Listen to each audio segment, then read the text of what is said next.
everything the way it is right now that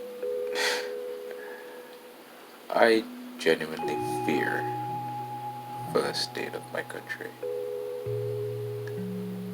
depending on the outcome of the general election. I genuinely fear for the well being, both physical and mental, of my fellow Americans. Especially, especially if Trump wins. And to be absolutely honest, I think he's gonna. Because I don't see Biden. I don't see Biden taking this. I legitimately don't see Biden winning this election. And I think a big part of that comes from how we view this election. I've gotten more spam text messages, emails, ads on Instagram, Snapchat, Tumblr, Facebook, the internet in general. Like, I can't go to a page without having a "hey, you have to vote" thing thrown in my face. And the importance of this comes not because we're being urged to participate in our electoral process,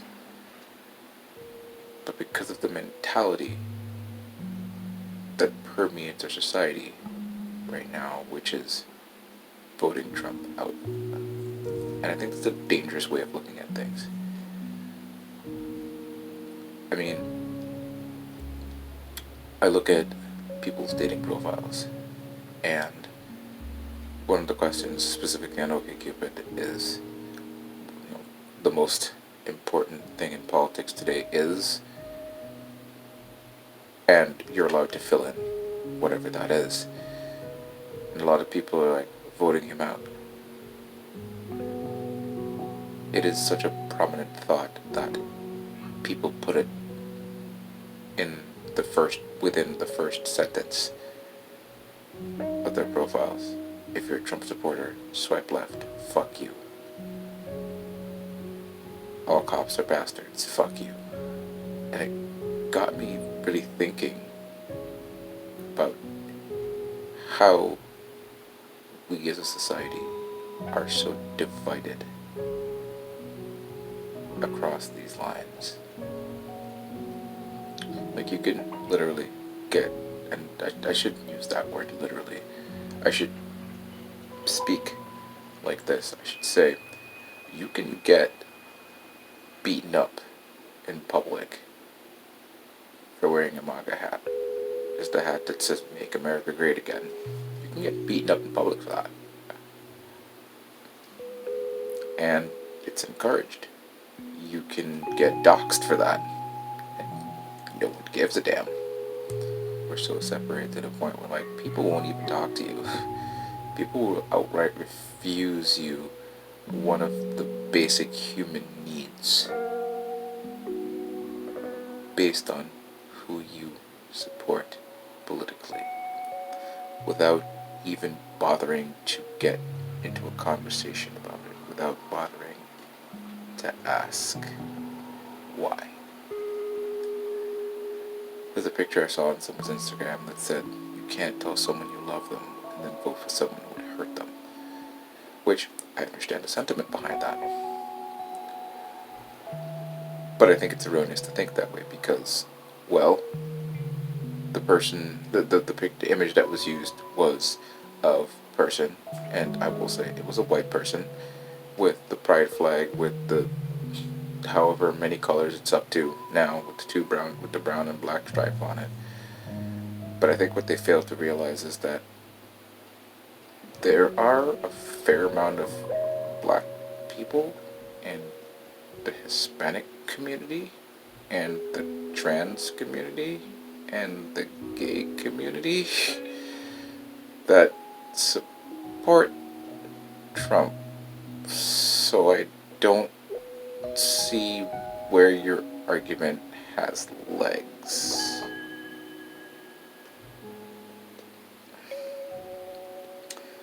But I think one of the things that bugs me is like the current state of affairs. It's like if if you're gonna vote for Trump, you're automatically like this evil person. You're not allowed to speak freely if people, and it's not just him. It just expands also to just if you disagree with a certain narrative, you're given a label. No one has to prove that you are that. You have to prove that you're not. So the burden of proof rests on the accused rather than the accuser. And I think that is some World War II shit. And I find it ironic that the people who would call themselves and say that they're against fascism would use those same tools in an effort to get their point across. They would restrict speech of those they disagree with. They would seek to silence those that they disagree with. Which, in and of itself, is a fascist act. This isn't some new shit. There's tons of videos on YouTube that have said this. Tons of people have talked about this before. This isn't some new shit. This is an opinion piece. You don't have to agree. It's an opinion. And so, we talk about people just being ostracized based on who they vote for. People being censored based on the views they hold that might differ from whatever the societal narrative is at that moment. Just how divided we are along these just arbitrary lines. And it worries me because, there are those who benefit from keeping us divided along these lines.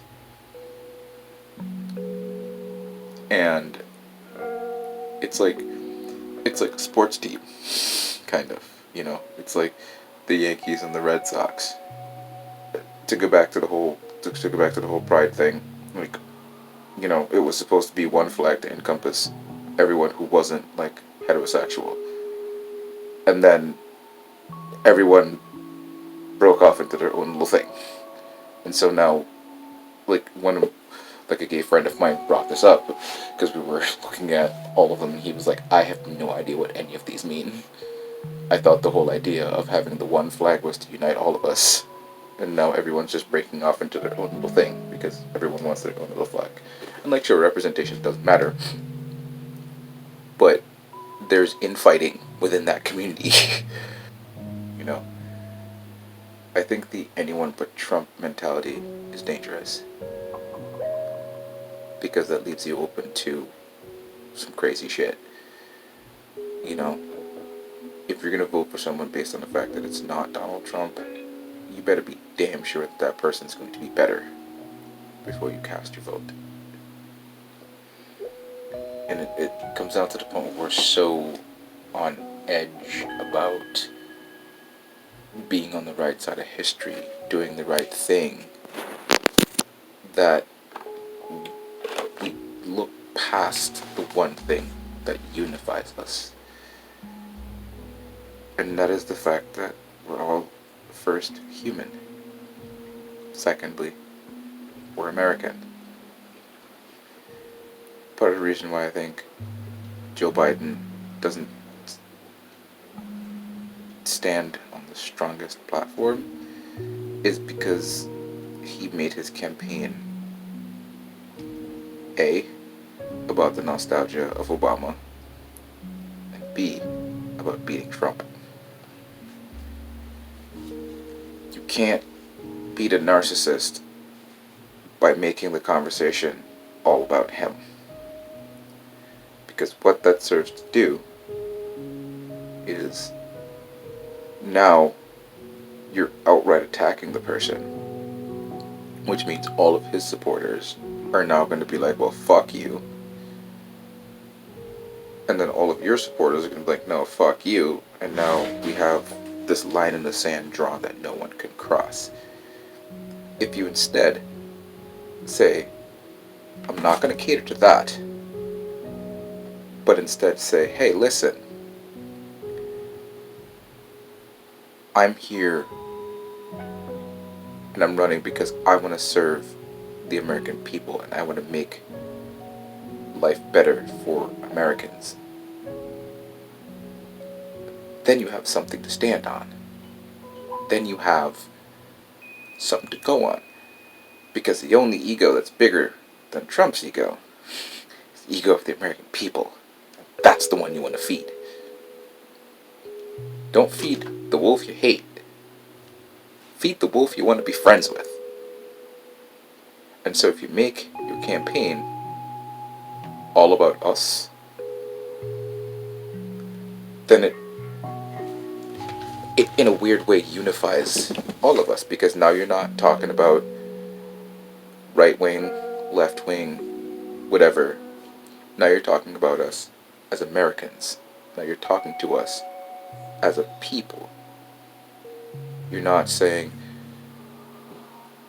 well, the right wing says this and we're going to say this, the Republicans say this and the Democrats are this, are going to do this. No, if you just talk to us as Americans,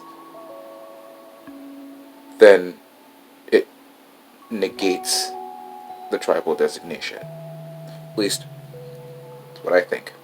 Could be wrong.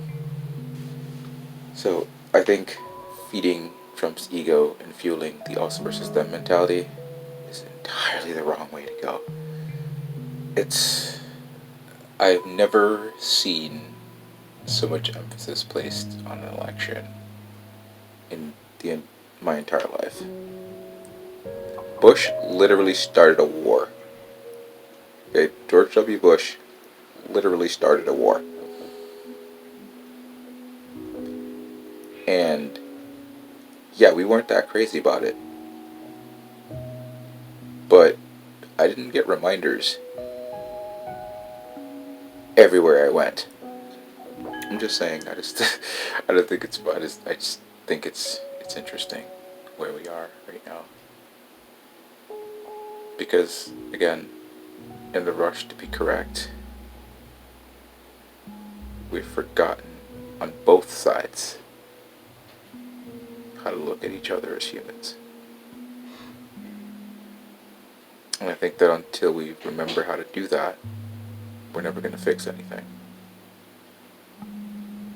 You know, there are people who want to defund the police and want to call, you know, say, label all cops as evil, say all cops are bastards. Because we look at the station and the job and we forget that these are people. And people fuck up all the time, in all walks of life. So it's like, I think it's unfair to do that.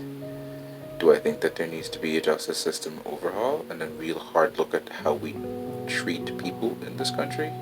Yes. But that's a whole other topic and I'm not going to get into that right now. My point is, it has become commonplace and become easy to dehumanize each other. And we need to really take a good hard look at ourselves and at how easy that is. And stop that. Because when it comes down to it, we're all human first. Americans second. But we're all human first. And until we remember that, we're never going to get anywhere. As the famous picture says, am I not a man and a brother? I don't care who you vote for. I care that you're a good person. Because you can cast your vote for what is considered to be, quote, right. and be a shitbag. I think we need to remember that. But I fear for what may happen if Trump wins. Because all I can see is a bunch of angry people going out and destroying shit. Because they're angry.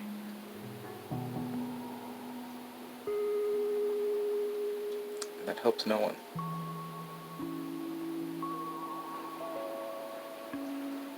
So vote for whoever you want to vote for.